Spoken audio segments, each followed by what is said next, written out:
السلام علیکم ورحمۃ اللہ وبرکاتہ۔ ناظرین کرام، اس وقت آپ دیکھ رہے ہیں سندرال میڈیا اور میں ہوں آپ کا میزبان طاہر جمیل۔ تو آئیے اپنے ٹاپک کے حوالے سے گفتگو کا آغاز کرتے ہیں۔ ناظرین، ہماری آج کی گفتگو کا ٹاپک ہے ایک اہم پیغام ضدی بیوی کے نام۔ تو آئیے اپنے ٹاپک کے حوالے سے گفتگو کا آغاز کرتے ہیں۔ ناظرین، ویڈیو مختصر سی ہے، آخر تک دیکھیں، انشاءاللہ بہت فائدہ ہوگا۔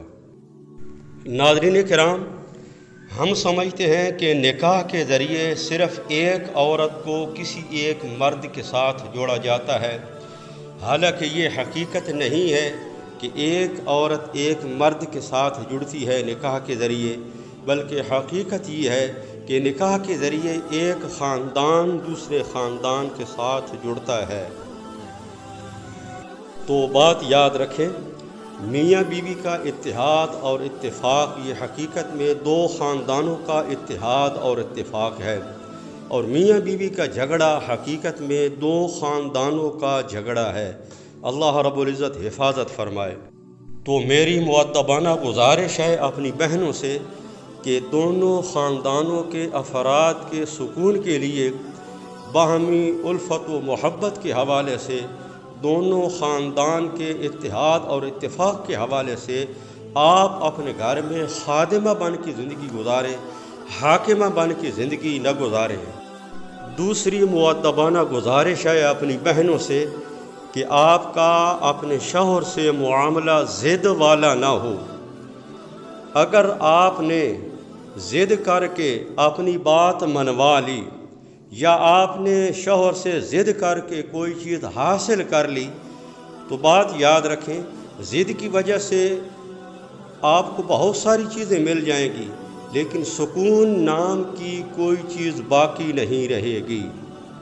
لہٰذا ایک تو آپ کا معاملہ شوہر کے ساتھ ضد والا نہ ہو، اور آخر میں اہم پوائنٹ میں آپ کے سامنے رکھنے لگا ہوں، غور سے سنیں کہ آپ شوہر کے مزاج کو ملحوظ رکھ کے زندگی گزاریں۔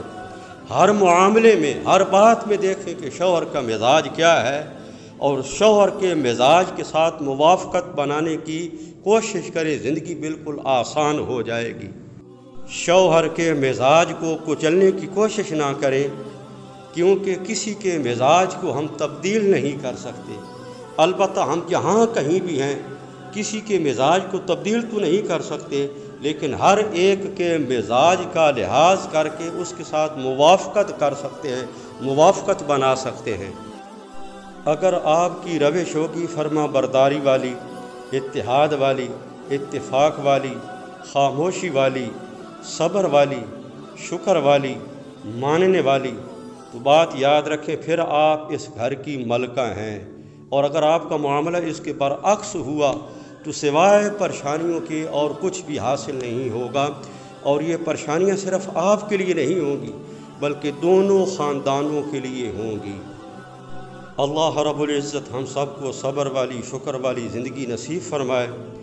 دعاؤں کی درخواست، آپ کا میزبان طاہر جمیل۔